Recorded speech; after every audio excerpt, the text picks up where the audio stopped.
जय जिनेन्द्र। जैन सोल इस मेरी चैनल पे आप हमारे वीडियो देखने के पश्चात लाइक करें,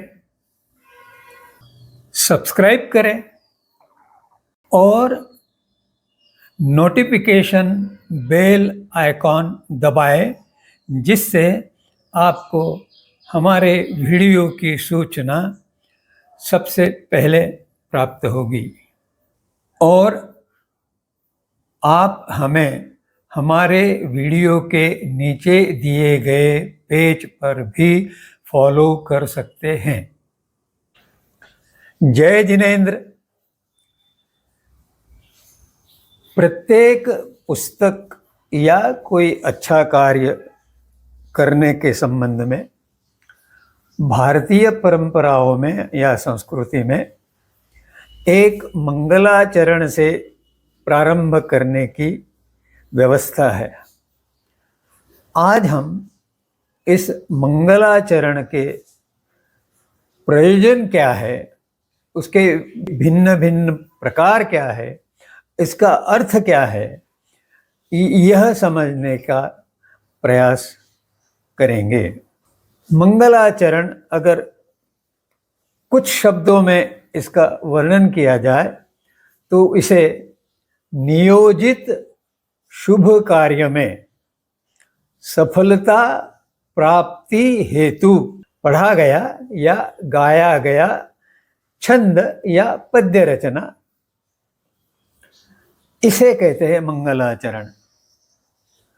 इसमें और थोड़ा स्पष्टीकरण किया जाए तो ऐसा इसे कहा जा सकता है कि इच्छित फल प्राप्ति हेतु, यानी जो मन में इच्छा की है कि मुझे यह फल मिले, तो वह फल मिलने के लिए जिस शक्ति को आवाहन किया गया है, विनंती की गई है, नमन किया जा रहा है, उस आराध्य को प्रसन्न करने के लिए जो प्राथमिक पद्य रचना है उसे भी मंगलाचरण कह सकते हैं। जैसे आरती, यह एक बहुत प्रचलित पद्य रचना अनेक देवताओं के संबंध में की जाती है। कुछ देवताओं के लिए स्तवन भी रचना की गई है। कीर्तन अर्थात गुणों का वर्णन, इस प्रकार के भी कुछ काव्य निर्माण किए गए हैं। और वंदन नमन पद्धति से भी केवल अपनी विनम्रता बताते हुए उस देवता के समक्ष अपनी इच्छा प्रकट करते हुए कहना, उसे भी मंगलाचरण कहा जा सकता है। मंगलाचरण यह शब्द बना कैसे, इसकी उत्पत्ति कैसे हुई, तो इसके दो शब्द जो है मंगल और आचरण, इनके संयोग से जुड़ने से मंगलाचरण यह शब्द बना है। मंगल का अर्थ है शुभ या कल्याण या सफलता, और भी कई अर्थ किए जा सकते हैं, परंतु ये अर्थ जो है भौतिक दृष्टि से ज़्यादा उपयोग में आते हैं।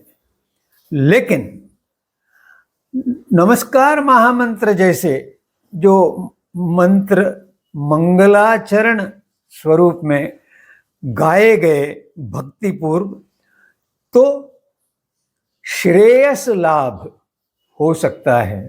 अब ये श्रेयस अर्थात क्या?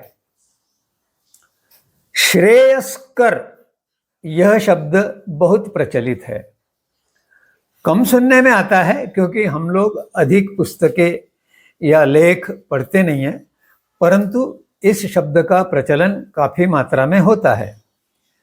श्रेय अर्थात लाभ, हित, और श्रेयस्कर अर्थात जो लाभकर है, जो हितकर है। इसका आध्यात्मिक दृष्टि से बहुत गहन अर्थ है।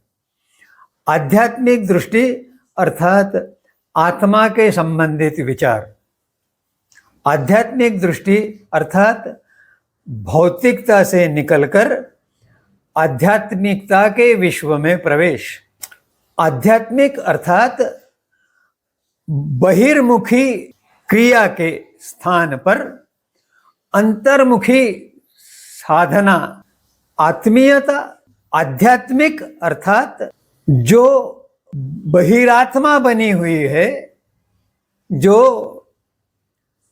पदार्थ और सुख सुविधा में संलग्न है, जुड़ा हुआ है, उस आत्मा को, उस बहिरात्मा को अंतरात्मा बनाना अर्थात सुख सुविधा और भौतिक आराम को भूलकर शांति और प्रसन्नता निर्मिति के लिए जब कोई मंगलाचरण बोला जाता है तो उससे आत्मा की शुद्धि होती है और धीरे धीरे जो कर्मों के पर्दे गिरे हुए हैं वे पतले होते होते फिर नष्ट हो जाते हैं, आत्मा विशुद्ध बन जाती है, शुद्ध बुद्ध बनकर मुक्त हो जाती है। यह श्रेयस लाभ है। भौतिक दृष्टि से कार्यवाही में सरलता, अबाधा अर्थात कोई विघ्न उत्पन्न न हो, कोई बाधा राह में न आए। निर्विघ्नता अर्थात कोई संकट उपस्थित न हो, कोई पीड़ा उपस्थित न हो, आदि बातों के लिए यह भौतिक बातें हैं। कुछ कुछ इसमें आध्यात्मिक बात हो सकती है। इस प्रकार का जो स्थिति है उसे मंगल स्थिति कहते हैं। इसमें किस प्रकार से यह मंगल व्यवहार किया जाता है तो वह स्वागत द्वारा, वंदन द्वारा, विनती या निवेदन द्वारा या आवाहन कि भगवान मुझे सहायता करो, मैं संकट में हूं, आपके बिना मेरा संकट दूर नहीं जा सकता, इस तरह से आवाहन, प्रार्थना या भक्ति। भक्ति यह अधिक गहराई वाली स्थिति है, परंतु ये मंगल के विभिन्न प्रकार है। अरिष्ट यानी जो इष्ट नहीं है ऐसी बात से सामना, संकट या किसी देव द्वारा या भूतात्मा द्वारा उपसर्ग आदि के निवारण में भी मंगल है। इसलिए इसमें भक्ति और प्रार्थना या कीर्तन या स्तोत्र इनका सहारा मिल सकता है और इसके भी आगे कुछ अपेक्षाएं व्यक्ति कर सकता है। जैसे आशीर्वाद छोटी बात है, कृपा यह उससे बड़ी बात है, सामर्थ्य अर्थात सिद्धि, लब्धि, शक्ति, इस प्रकार की अलौकिक बातें और वरदान, प्रसन्नता होने पर मन चाही वस्तु की प्राप्ति हो सके, इस प्रकार का आशीष, ये भी मंगल के संबंधित स्पष्टीकरण है। और आचरण ये दूसरा शब्द है। इस आचरण का अर्थ क्या है? व्यवहार, हमारा वर्तन कैसा है, किसी से बातचीत करते हुए हमारे मन में सौजन्य है या नहीं, या व्यवहार करते हुए दुर्लक्ष्य किया जा रहा है, ये आचरण का प्रकार है। क्रिया, जो कार्य कर रहे हैं उसमें हमारा मन लगा हुआ है या नहीं, चित्त केंद्रित है या नहीं, ये बातें आचरण की गुणवत्ता को तय करते हैं। चारित्र, इस शब्द का मैं पहले भी अर्थ बता चुका हूं, लेकिन चरित्र के साथ इसकी समानता नहीं है। चारित्र अर्थात हमारे भीतर से निर्मित उत्तम भावनाओं और कामनाओं से जो व्यवहार बाहर निकलता है और जिसका सभी लोग स्वागत करते हैं, प्रशस्ति करते हैं, उस प्रकार का जो आचरण है वह चारित्र है। दृष्टिकोण, यह बहुत गहन वस्तु है।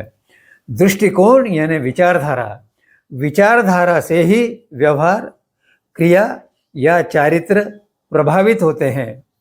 अगर विचारधारा सकारात्मक नहीं हुई तो हमारे व्यवहार में, क्रिया में और चारित्र में दोष आएगा उस नकारात्मकता के कारण। और अगर सकारात्मकता रही तो हमारा व्यवहार, क्रिया और चारित्र निर्दोष रहेगा। अगर दूसरी भाषा में इसके कहें तो हम आचरण केवल दिखावे के लिए कर रहे हैं या हार्दिक वृत्ति से, आत्मिक भाव से या भीतर से आत्मा की जो दिशा दर्शन है उसके अनुसार कर रहे हैं। इससे आचरण की श्रेष्ठता या कनिष्ठता तय होती है। और फिर इस मंगलाचरण का प्रभाव क्या है? प्रभाव इसके 3 प्रकार से है। एक, आद्य यानी प्रारंभिक, प्रारंभ करते हुए। मध्य यानी जो कार्य लंबा है, दीर्घ है, तो उसमें एक स्थिति आती है कि आधा काम हो गया, तो उसे कहते हैं मध्य। और अंत्य अर्थात समाप्त। ये 3 प्रकार के प्रभाव होते हैं, क्योंकि सामान्यतः जो आराधक है वह कुछ दीर्घ कार्यों के लिए अधिक मंगलाचरण की भावना करता है।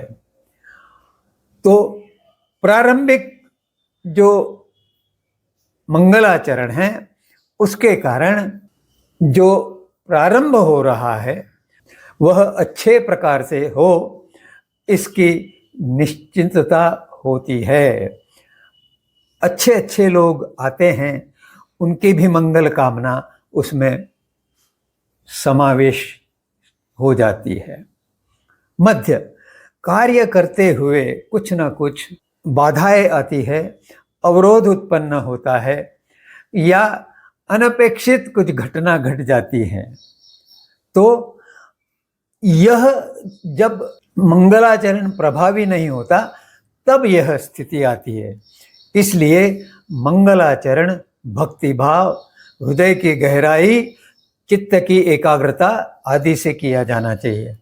तो ये इस प्रकार के भौतिक जो लौकिक जो अवरोध या विरोध की स्थिति निर्माण होने की संभावना रहती है वह नष्ट हो जाती है और कार्य अबाधा रूप से बिना किसी संकट के वहाँ तक पहुँचता है।